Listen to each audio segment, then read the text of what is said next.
Les étiquettes présentent diverses données d'une table. Vous pouvez avoir besoin d'imprimer les adresses de tout un ensemble de contacts ou les références de tout un ensemble de dossiers.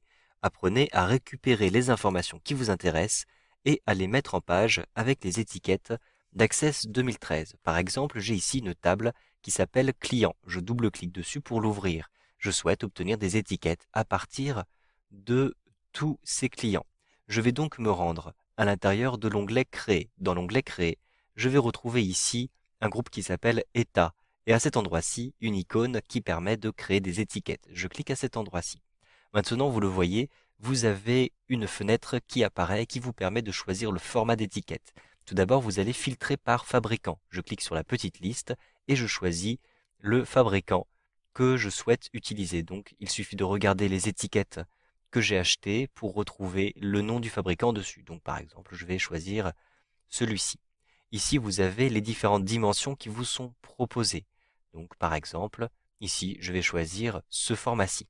Choisissez ensuite le type, l'unité de mesure. Donc ici, c'est une unité métrique, mais vous pouvez avoir les mêmes éléments avec les unités de mesure anglaises. Je vais choisir métrique. Vous pouvez ensuite choisir le type d'étiquette, soit feuille à feuille, soit continu. Donc lorsque vous avez feuille à feuille, cela implique un fonctionnement de l'imprimante différent puisque l'imprimante va imprimer feuille après feuille. Vous pouvez personnaliser le format en cliquant à cet endroit-ci sur personnaliser. Vous avez ici la possibilité de créer un nouveau format d'étiquette et ici, vous allez simplement préciser les dimensions de chacun des éléments. Marge en haut, marge sur le côté, espacement entre les étiquettes, marge à l'intérieur de l'étiquette, etc. Je ne vais pas créer tout de suite une étiquette. Je clique sur annuler et je clique ici sur fermer. Je vais utiliser ce format par défaut. Vous allez de toutes les façons retrouver votre format d'étiquette à l'intérieur de cette liste-ci. Je clique ensuite sur Suivant. Vous avez ici la possibilité de personnaliser l'affichage des informations dans l'étiquette en choisissant la police. Donc je clique sur la liste et je vais choisir par exemple une police Times New Roman. Je sélectionne cette police. Ensuite je vais choisir la taille. Par exemple je vais choisir une taille de 12. Choisissez ensuite l'épaisseur de la police, c'est-à-dire que vous allez avoir différents niveaux de gras. Donc je vais choisir un niveau standard. Choisissez ensuite la couleur du texte. En cliquant sur les points de suspension, vous avez accès, ici vous le voyez, à une palette de couleurs. Vous pouvez définir vos couleurs personnalisées et accéder à ce nuancier. Par exemple, je vais choisir une couleur bleue. Choisissez la saturation comme ceci verticalement et choisissez ici la luminosité verticalement. Je vais par exemple choisir un bleu foncé. Puis je clique sur OK. Choisissez ensuite le style de la police, italique, souligné si vous le souhaitez. Je ne vais pas cocher ces cases-ci, je clique sur Suivant. Vous allez maintenant organiser les champs sur vos étiquettes. Par exemple, je vais avoir besoin du champ euh, prénom. Donc je clique sur prénom et je clique sur la petite flèche pour ajouter le prénom. Ensuite, entre le prénom et le nom, je vais avoir un espace. Donc je rentre un espace. Et ensuite, je rentre le nom comme ceci.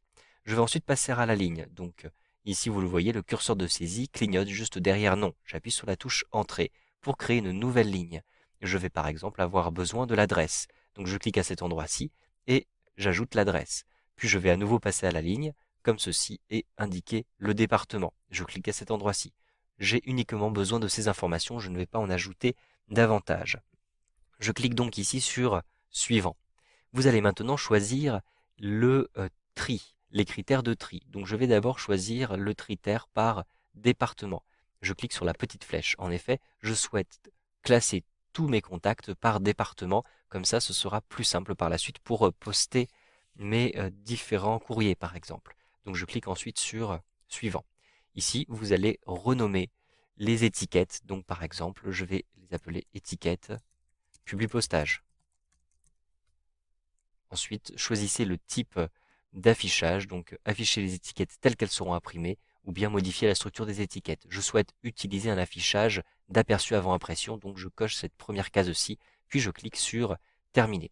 Au bout d'un instant, les étiquettes sont affichées. Ici, en fonction de la taille de mon écran, je n'ai pas forcément la place de tout afficher, je clique simplement sur OK.